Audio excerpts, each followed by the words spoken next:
लोकसभा चुनाव के लिहाज से आज का दिन बेहद अहम रहा। एक तरफ समाजवादी पार्टी ने पीडीए यात्रा की शुरुआत की। सपा मुखिया अखिलेश यादव ने पीडीए यात्रा को हरी झंडी दिखाकर रवाना किया। सपा की यात्रा करीब 13 जिलों से होकर गुजरेगी। इस यात्रा के जरिए अखिलेश यादव का मकसद है पिछड़ा, दलित और अल्पसंख्यकों को सपा से जोड़ना। 1 फरवरी को इस यात्रा का दिल्ली में समापन होगा। दूसरी तरफ आज सीट शेयरिंग को लेकर दिल्ली में सपा और कांग्रेस के बीच अहम बैठक हुई। दोनों पार्टियों के बीच पहली बैठक 9 जनवरी को हुई थी, जो बेनतीजा साबित रही। उसके बाद अगली बैठक 12 जनवरी को तय की गई, जो लास्ट मोमेंट पर रद्द कर दी गई थी। सीट शेयरिंग को लेकर दोनों दलों के नेता आज फिर बैठे। बैठक के बाद जिस तरह से सपा और कांग्रेस के नेताओं के बयान सामने आए, उससे लगता है शायद आज की बैठक कुछ हद तक अच्छी रही। बैठक के बाद रामगोपाल यादव और सलमान खुर्शीद ने एक सुर में कहा कि आधा सफर पूरा हो गया है और आधा बाकी है। दोनों नेताओं ने दावा किया है कि सीट बंटवारे को लेकर जो अड़चनें आ रही हैं, जल्द उसे सुलझा लिया जाएगा।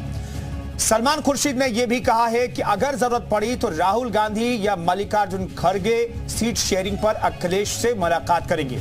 सपा और कांग्रेस से इधर बीजेपी भी तैयारियों में जुटी हुई है। बीजेपी ने मिशन 80 के लिए क्लस्टर प्लान तैयार किया है। बीजेपी ने पूरे उत्तर प्रदेश को 20 क्लस्टर में बांटा है, जिनकी जिम्मेदारी मंत्री और पूर्व मंत्रियों को सौंपी गई है। उधर बीजेपी जल्द ही मुस्लिम बाहुल्य गांवों में, इलाकों में कौमी चौपाल लगाने जा रही है।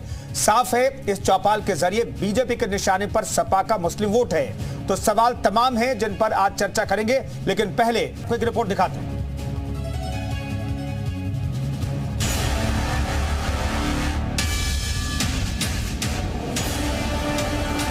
आवाज परिवर्तन की होगी, बदलाव की होगी, और ऐसे लोग जो बाबा साहब भीमराव अम्बेडकर जी का, डॉक्टर राम मनोहर लोहिया के रास्ते को रोक रहे हैं, और उनको रास्ते से हटाने का काम हम सब मिलकर के करेंगे।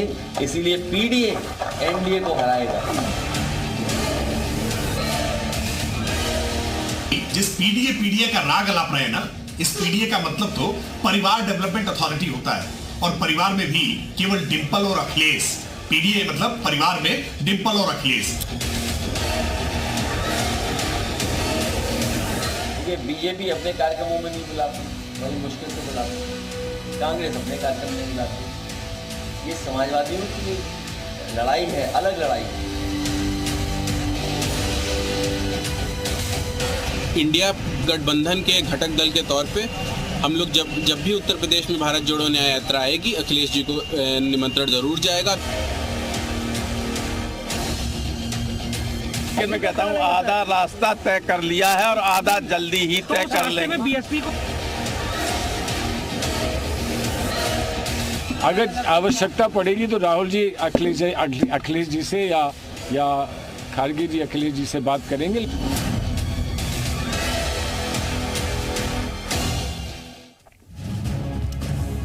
तो आज की सियासी हलचल से जुड़े हुए कुछ सवाल हैं, वो हम आपके सामने रखना चाहते हैं, फिर चर्चा की शुरुआत करेंगे। दरअसल इंडिया में सीट शेयरिंग का सफर कब होगा पूरा, क्योंकि अभी भी आधा सफर ही पूरा कर पाए हैं कांग्रेस और समाजवादी पार्टी के नेता। सीट बंटवारे में कौन दिखाएगा बड़ा दिल?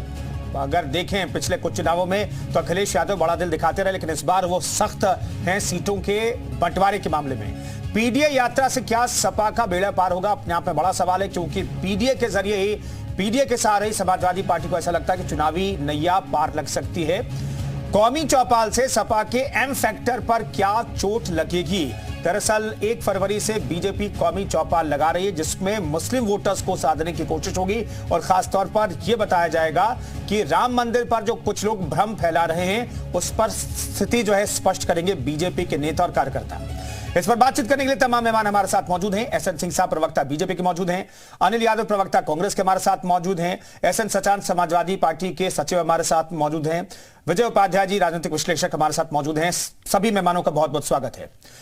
पहला सवाल अनिल यादव जी से। अनिल यादव साहब, अभी भी कहा जा रहा है कि आधा सफर ही पूरा हुआ है, कब यह सफर पूरा हो पाएगा?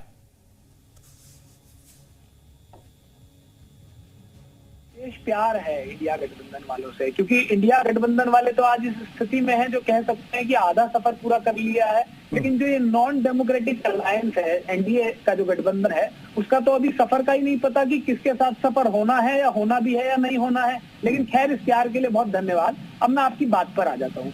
देखिए, जहां तक इंडिया गठबंधन की बात है, हम लोग रोज एक नया कदम बढ़ाते हैं और पॉजिटिव कदम बढ़ाते हैं। इसी दिशा में आज हमने ये कहा कि भाई हमारा आधा सफर पूरा हो गया है। जहां तक आंकड़ों की बात करूं, जहां तक तथ्यों की बात करूं, तो आप देखेंगे कि भाई हमारे यहाँ पर चल रहा है संवाद। संवाद कैसे होता है? जब एक पक्ष कोई बात कहता है, दूसरा पक्ष उस बात को सुनता है। कई बार सहमति होती है और कई बार असहमति भी होती है। जब सहमति होती है तो दोनों बैठ के चर्चा कर लेते हैं, असहमति होती है तो अगली बार के लिए कोई तारीख हो जाती है कि भाई आगे बात की जाएगी। ये होता है संवाद। लेकिन दूसरी जगह ये जो एनडीए गठबंधन है, यहाँ तो विवाद चल रहा है। आप देखिए कि इनके गठबंधन के पार्टनर बिना बताए इनको छोड़ के चले जाते हैं। अब साउथ इंडिया में एआईएडीएम के छोड़ के चले गए, नहीं चली गई, कोई बात नहीं हुई। ये नहीं पता चला कि भाई क्या कारण रहा, उन्होंने सीटें मांगी या इन्होंने सीटें मांगी, या क्या क्या लड़ाई हुई, किस बात को लेकर विवाद हुआ कि वो बिना बातचीत के छोड़ के चली गई। दूसरा मैं आपको विवाद एक और बता देता हूँ। हरियाणा में इनके राष्ट्रीय अध्यक्ष कहते हैं कि हम 11 सीटों पर चुनाव लड़ेंगे, जबकि इनकी जेजेपी के साथ वहां पर गठबंधन की सरकार चल रही है। उन्होंने कोई ना बात करी क्योंकि संवाद नहीं है। ये तो देखिए अलोकतांत्रिक तरीके से अपनी मनमर्जी वाले लोग हैं जो इनके साथ अब जो दल जो इंडिया गठबंधन के लोग भी बहुत सारी बातें कर रहे हैं अनिल जी। इंडिया गठबंधन के लोग भी और कांग्रेस के लोग भी पश्चिम बंगाल को लेकर के बहुत सारी बातें कर रहे हैं कि वहां पर सारी सीटों पर चुनाव लड़ लेंगे। तो ऐसी बातें तो दोनों तरफ से हो रही है ना। ऐसा नहीं है कि सिर्फ इंडिया गठबंधन में सभी जो सहयोगी दल है वो साथ में ही है।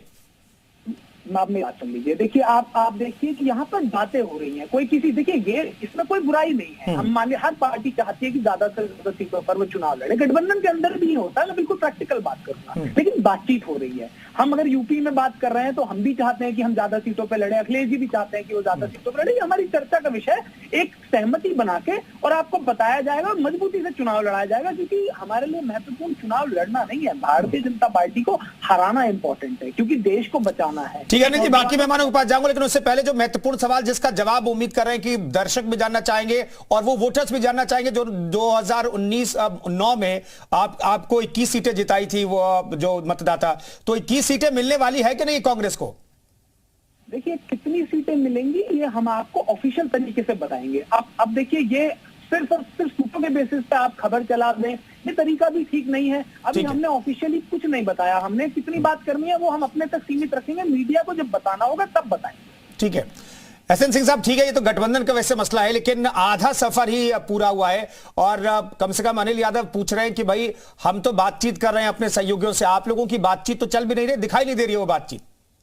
देखिए कुंदन जी, पंचायत कहाँ बुलाई जाती है? जहां विवाद होता है। और मैं तो कहूंगा बड़ी देसी कहावत है, बहुत देसी कहावत है कि खैर खून खांसी खुशी बैर प्रीत मदपान धाबे से ना दबे जाना सकल जहां।